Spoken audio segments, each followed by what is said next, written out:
What if I told you that great sex doesn't have to be wild, spontaneous, or look anything like a scene from your favorite romantic movie? In fact, the healthiest sex lives often look a lot more ordinary. Hi, I'm Dr. Camilla, host of the Intimacy Lab for Ubi Health. As one of the AI faces of Ubi's global network of over 1,200 medical providers and backed by insights from more than 12 million users, I'm here to help you separate fact from fiction, especially when it comes to various issues around sex, sexual health, relationships, and intimacy. With so much misinformation floating around online, it's more important than ever to get doctor approved info you can actually trust. Let's unpack what a truly healthy sex life looks like, because it's probably not what you think. I had a queer couple in their 40s tell me recently, "We love each other deeply, but we haven't had movie style sex in months. Is something wrong with us?" The truth? Absolutely not. In fact, they were still touching, making each other laugh, asking for what they needed, trying new things here and there, even if those things were as simple as a new massage oil or taking a different kind of shower together.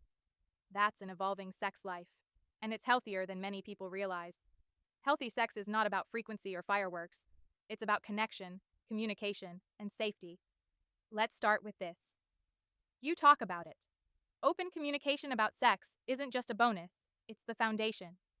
Can you tell your partner when something doesn't feel good? Or when you're just not in the mood without guilt? That's emotional safety. I always suggest a simple practice. Leave each other love notes or intimacy check ins in a shared notebook or app. One woman I work with said she and her partner rate their week's intimacy between 1 and 5 stars.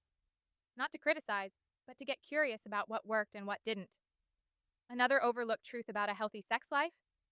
It doesn't always come naturally, it's often scheduled. And that's not a failure, it's maturity. When I say scheduled, I don't mean penciling in sex on your Google Calendar, unless that's your thing. I mean making space, with intention, for closeness. A lazy morning together, a phone free night, or even a quick cuddle before bed.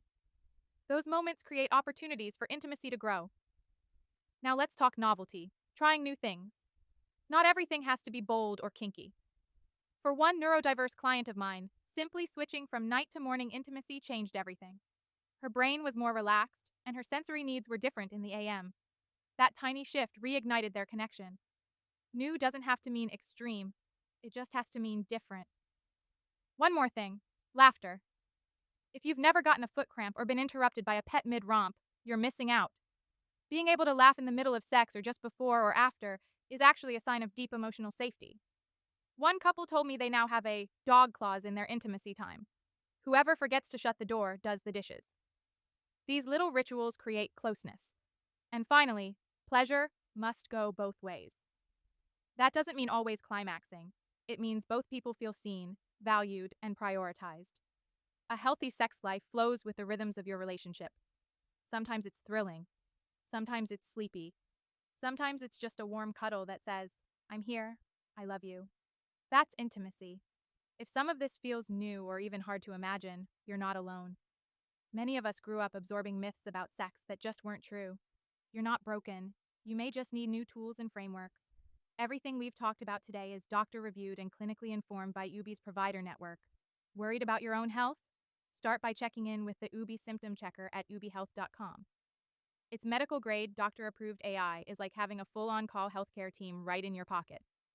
Always 100% free. And don't forget to like and follow for more doctor approved info you can trust from Ubi Health.